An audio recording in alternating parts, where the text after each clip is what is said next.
Welcome back to Are You Smarter Than a Libertarian? I'm your host, Jeff.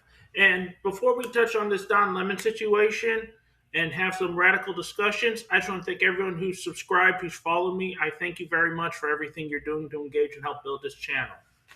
Now, what is lacking in modern discourse is we need to define what words actually mean, because nothing collapses faster than a debate built on vibes, and nobody runs on vibes harder than people who say, my rights, without ever explaining where those rights come from.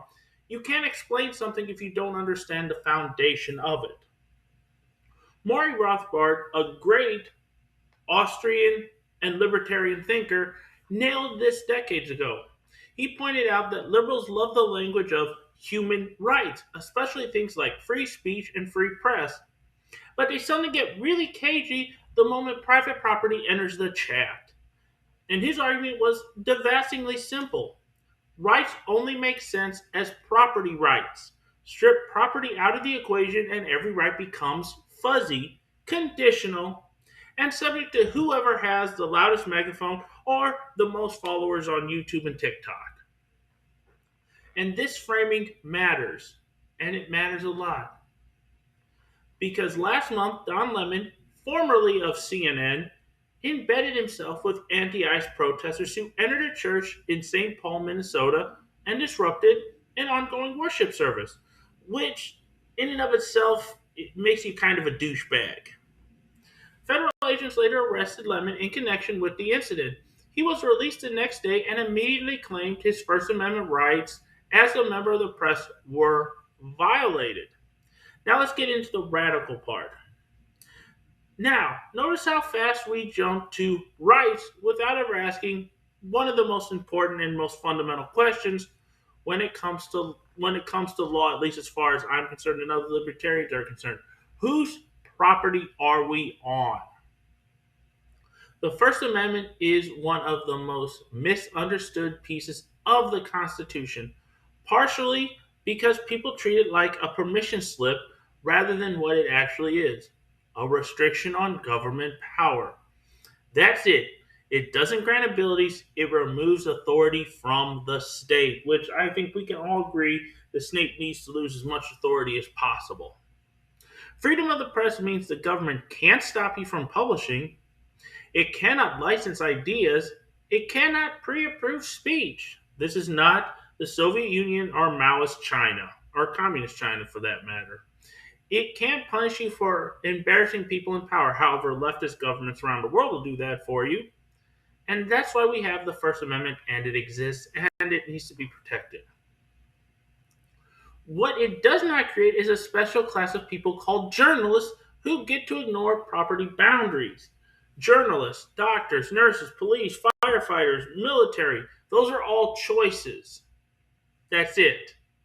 You don't get to ignore boundaries. There is no constitutional caste system, no journalist nobility, no First Amendment aristocracy. Press passes are not rights. They are access permissions.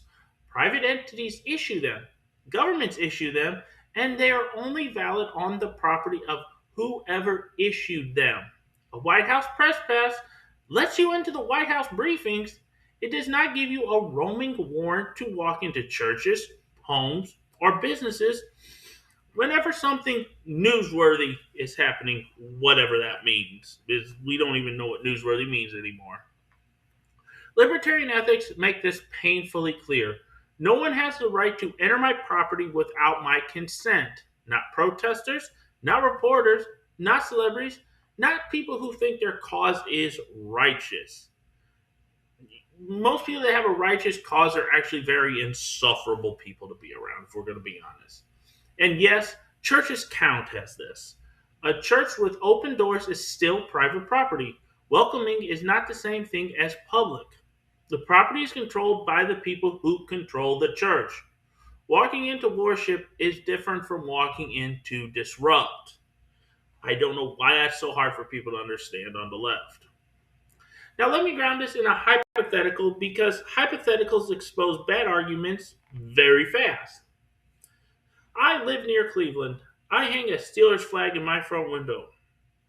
Browns fans gather outside plotting how to rush my house and tear down my Steelers flag. Don Lemon overhears this and thinks, wow, that's a great story. He does not suddenly gain the right to follow them into my living room. He can report from the sidewalk. He can film from public property.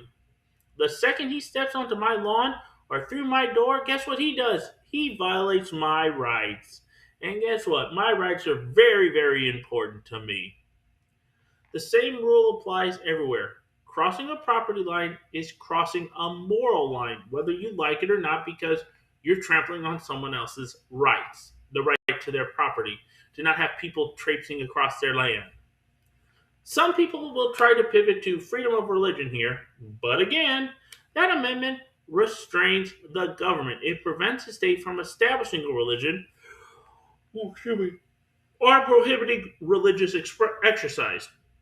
It does not give activists or journalists permission to disrupt private worship service. When private property is involved, property rights do the heavy lifting. But if you look at most people on the left, they don't really do any heavy lifting unless they're picking their girlfriends up. In a libertarian ethical framework, Lemon committed an act of aggression the moment he violated the church's property rights. His profession doesn't matter. His platform doesn't matter. His intentions don't even matter. And this is why Murray Rothbard was right and why he's one of the great thinkers in libertarian thought and the libertarian school. When you anchor your rights in property, the confusion disappears. No emotional loopholes, no selective enforcement, just clear boundaries, and something the left doesn't like, and to a certain extent the right as well, accountability. Now, if that explanation made more sense than anything you've heard on cable news, hit the subscribe button on YouTube. Follow us on Rumble, where speech actually breathes and sticks around. Because if you're nodding along right now, there's a good chance that you're smarter than a libertarian. Now, I want to thank you guys for watching. As always, stay free, stay informed, stay accountable. Let's bump this to 150 by the end of the week. Have a great day and be safe.